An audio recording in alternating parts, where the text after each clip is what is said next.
In this video, I'm going to show you how to access WordPress data so that you can put it on a regular website. Now, you might want to do this if you have websites that are constantly changing.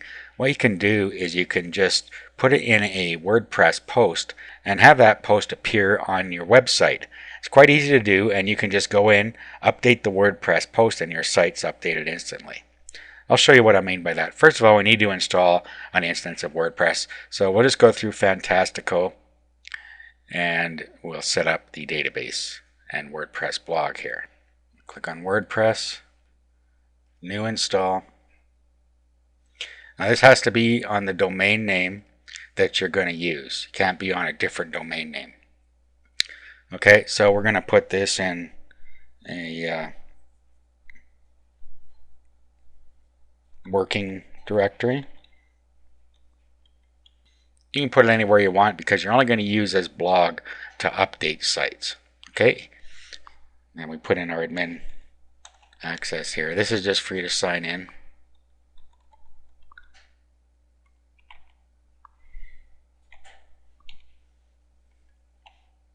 Okay, we don't care about the rest of this stuff. We'll install WordPress, finish the installation, and now we'll go to the admin page. Okay, so here's where our data is going to come from. We'll go to admin and password.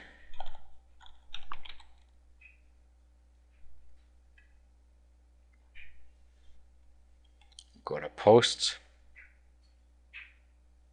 Okay, now I'm just going to give you, for instance here, say you had a release schedule that you're going to put on your website that shows you what ebooks you're going to release in a certain month. So what we will do is we'll add a new post.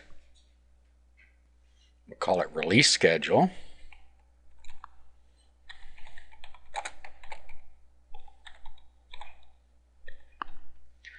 And then you put your release schedule and the content down here. Okay, so this is our example post. We're going to publish this.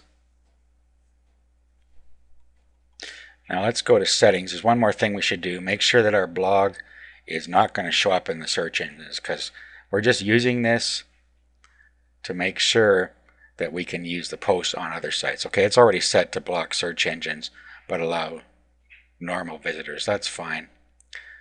Okay, now what we want to do next is we need to go to our cPanel. Let's go back here. Go back to our control panel. Then let's go to the file manager. We need to track down the config file for this WordPress blog to get the username and password out of it. Okay, so go to the file manager and we're going to go to the web root.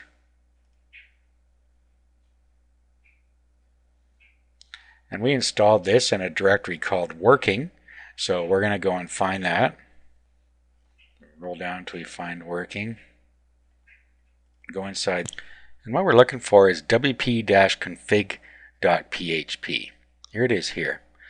What we want to do is we want to go and edit this. We're not actually going to change anything. We're just going to look at it. So just click on the editor. And we don't have to worry about the encoding check because we're not going to change anything. We just want some information out of here. Okay, so what we have in here is the database name. So grab that. Okay, and you can see DB name. That means database name. So copy that. Now open a notepad session because you need this information later and you should probably save it somewhere.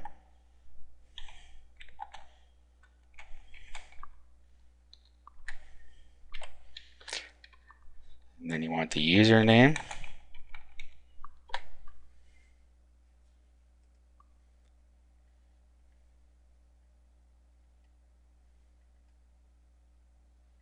Okay, here's the database user.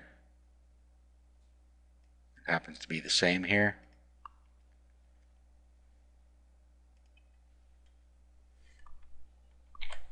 And then the password. These are not the same as what you set up. This is the password to access the database. So here's the password. So grab that out of there. Paste it in here. Okay, you now have what you need to be able to access the database. So what I would do now is I would save this so that I have it ready for use anytime I need it when I want to quote one of my posts in a website. So let's save this, save it as DB info. All right, now the next thing we need to do is just insert some code into the web page we're going to create. Okay, so it doesn't matter whether it's on a blog or anything else, you can access this data. Okay, so what I'm going to do, I'm just going to create a quick web page here. Okay, so we'll just see.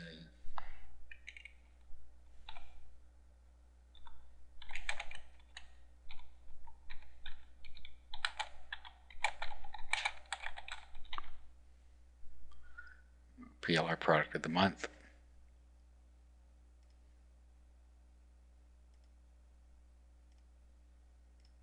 Then I'll just save this as a page. So release schedule, we'll say. Click OK. Okay, then we'll save this. And that's it. Okay, now we need to rename this file. Right now it is named release schedule.html. That's how the file was saved. Okay, so I just open it with Notepad and I'm just going to do a save as, and then I'm going to change it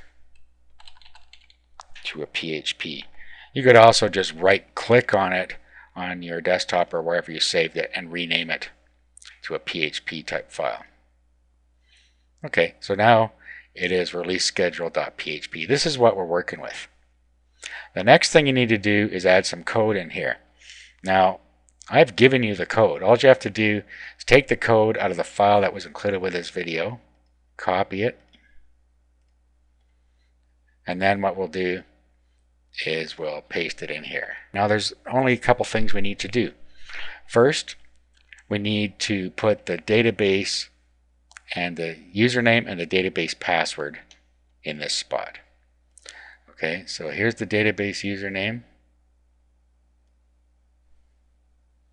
Well, database name and database username are the same in this case, so we can kill two birds with one stone here. First, let's change the username. So we'll paste this in here. Then we need to change the database name here. Paste that in there. Then we need to change the password.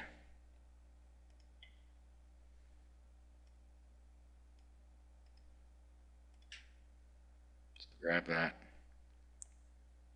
And then you put that in where it wants the password here. It says DB password. Paste it in there. And the last thing is we need the name of the post. So it says where post title is, and right here where it says the post title, you need to change that to the title that you put in your blog here. So it was just release schedule in capitals, I believe. Yes. So you need to type that exact same thing in here.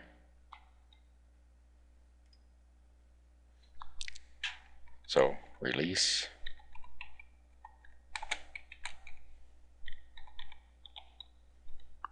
schedule. Just like that. Okay, we'll save this. And all we have to do is upload this to the server and it will populate our site with that database information. So let's upload that. Just open up FileZilla. And we need to connect to the same server that our blog is on, but we don't have to put it in the same folder. Okay, so we could put this, for instance, in the root folder if we wanted. Okay, so I'm just going to put it right in the web documents. I'm going to upload release schedule.php. We'll upload that. Now we'll bring it up on our browser. So in this case, it's going to be thebestinfoon.info/release-schedule.php. Okay, now there it is. Now you'll notice that it didn't put any line breaks or page breaks in there. It did bring the data in. So if you wanted to do that, what you need to do is go back and edit your post. Let's just do an edit here. Go into HTML mode. And what we'll do is we'll just put some line breaks in here.